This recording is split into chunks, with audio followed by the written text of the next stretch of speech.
Hati pun sama. Hati satu je.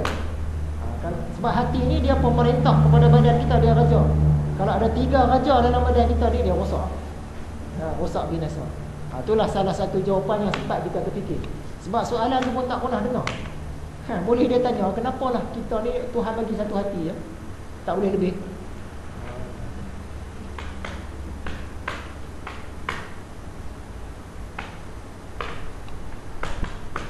Ketahuilah yang sebenar-benarnya bahawa orang yang terpandang alim pada masanya dan yang lebih dekat kepada kebenaran ialah orang-orang yang menyerupai para sahabat dan yang lebih mengenal jalan ulama-ulama salaf.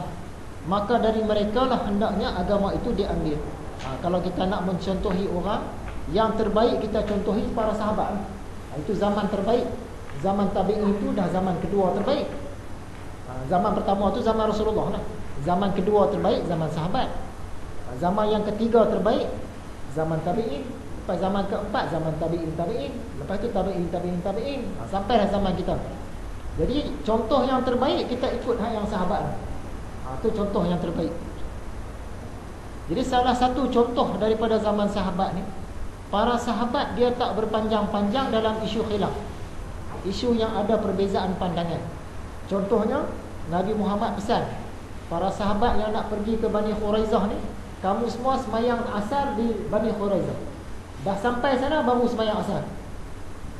Di pertengahan jalan waktu asar nak habis dah. Jadi para sahabat pecah dua khilaf. Satu kumpulan kata kita kena semayang sekarang sebab waktu asar nak habis, tak sempat sampai Bani Khuraizah dah, kena semayang sekarang. Mereka semayang di situ. Yang satu lagi kelompok sahabat pula kata mana boleh, ini perintah Rasulullah. Dia kata kita kena semayang asar dekat Bani Khuraizah, semayang di sana walaupun dah masuk waktu maghrib, kena semayang di sana. Jadi sebahagian sahabat semayang kat situ, sebahagian sahabat tak semayang walaupun habis waktu asar, sampai kat Bani Khuraizah baru semayang. Jadi khilaf. Bila adu dekat Nabi, Nabi kata dua-dua pun tak apa. Jadi para sahabat tak panjang cerita lah. Dia tak panjang cerita nak kata kau tu bid'ah, orang ni bid'ah, orang ni lawan Nabi ke tak. Macam kita sambut Maulid Rasul. Satu kumpulan kata boleh sambut, satu kumpulan kata tak boleh sambut, Nabi tak pernah contoh. Bid'ah yang berdosa. Duk lawan. Para sahabat dia tak lawan lah. Itu contoh daripada para sahabat. Kalau benda tu khilaf, jangan sembang. Selesai. Siapa nak buat, siapa tak mau sudah. Ni kita duk lawan. Benda ni salah, tak boleh buat, duk lawan. Tak contohi sahabat lah. Siapa yang berpanjang-panjang dalam isu khilaf ni, maksud dia buat bid'ah yang berdosa. Bila benda tu isu khilaf, jangan panjang-panjang lah. Tambah-tambah untuk orang bawahan macam kita kan. Kalau orang atasan sama-sama ulama', mereka nak bincang lain. Ataupun orang belajar universiti, dia nak buat atas kerja dia tu tak apa. Tapi jangan sebarkan kepada masyarakat. Bila sebar pada masyarakat, dia balik kampung jadi celamula kampung. Sebab selama hari ni kita duk baca Yasin malam Jumaat. Tiba-tiba kawan ni baru pergi belajar agama, dia dapat tu hak kata baca Yasin ni berdosa apa semua kan. Dia balik kampung dia apa, itu sahabat ni berdosa. Ni berdosa akan ke neraka, bid'ah dolalah. Kamu ni tahu dari mana? Dia buat pula hadis dah. Ni hadis Nabi Muhammad kata gini-gini. Dah kampung kita pecah dua. Patut benda khilaf dia jangan sembang. Siapa nak buat, siapa tak mau sudah. Selesai macam zaman sahabat kan. Siapa nak sembahyang di tengah jalan tu sembahyang. Siapa nak sembahyang di Bani Khuraizah sembahyang. Lepas tu tak sembang, tak gaduh lah. Itu contoh daripada zaman sahabat. Kalau siapa kata nak ikut sunnah, yang itulah sunnah dia. Benda khilaf mereka tak panjang-panjang lah. Nak bincang pun sama-sama ahli saja.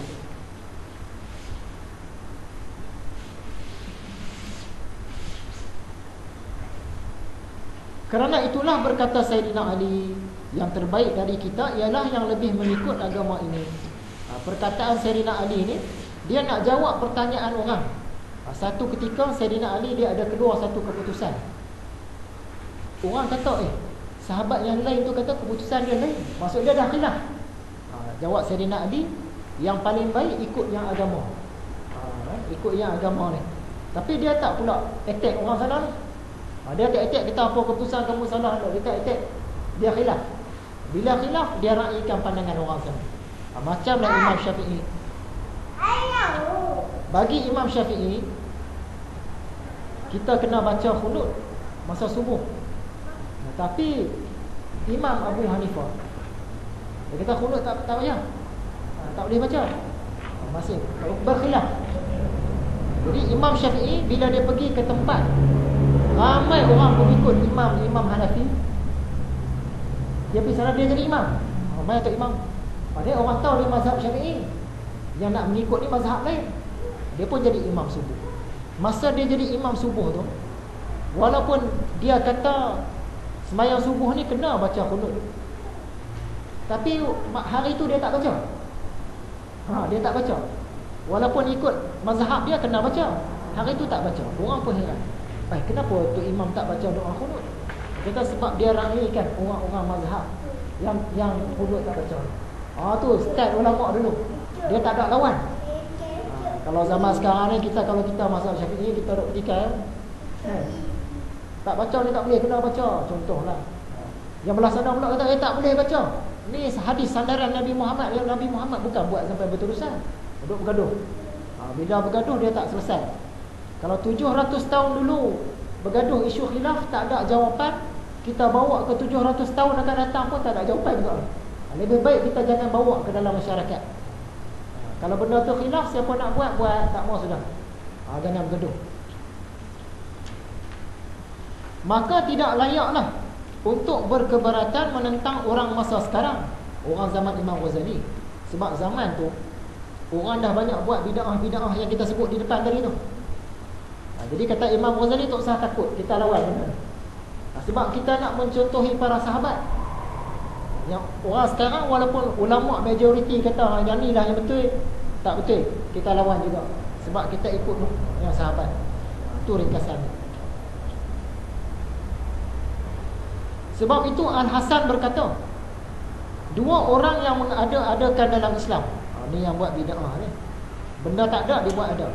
Yang pertama, satu orang yang punya pendapat jahat lalu mendakwakan bahawa syurga itu adalah untuk orang yang berpendapat seperti pendapatnya.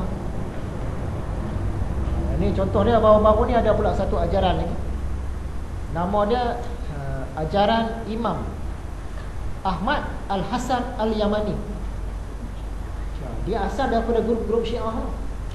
Tapi bila dia muncul ajaran tu, puak-puak Syiah ni pun majoriti tak setuju dah.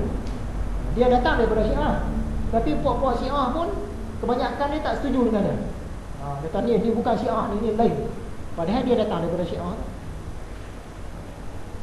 Salah seorang dia punya penyebar di Malaysia ni, dia mesej pada saya, ajak. Kita tak cari pun tiba-tiba ada mesej. Memang cantik ya. Sebab kita memang duk cari ni mana ajaran-ajarannya ni, kita nak cungkil kan. Jadi saya pun tanyalah macam mana cara nak berbai'ah apa semua. Jadi ringkas cerita dia, di negara Iraq tu dia ada satu orang tokoh, nama dia Ahmad Al-Hasan. Dia ni mengaku diri dia tu wakil kepada Imam Mahdi. Pada zaman Saddam Hussein dulu, Saddam Hussein dia pantang. Pernahlah berapa kali dia tangkap pengikut-pengikut ni sebab mereka ni terlibat dengan keganasan. Tapi bila Saddam Hussein jatuh, orang Syiah naik memerintah. Sekarang ni orang Syiah naik memerintah, yang ajaran Ahmad Al-Hasan ni pun dah orang tak pantau dah. Menyebabkan dia boleh kembangkan ajarannya sampai sekarang ni, sampai Eropah sana pun ada, Afrika pun ada, Mesir pun ada, dekat Malaysia pun ada dah baru sampai. Kalau tengok laman web dia tu macam-macam bahasa. Macam-macam bahasa. Jadi cara nak berbai'ah dia tu 2 kalimah syahadah. Lepas tu ada tambah.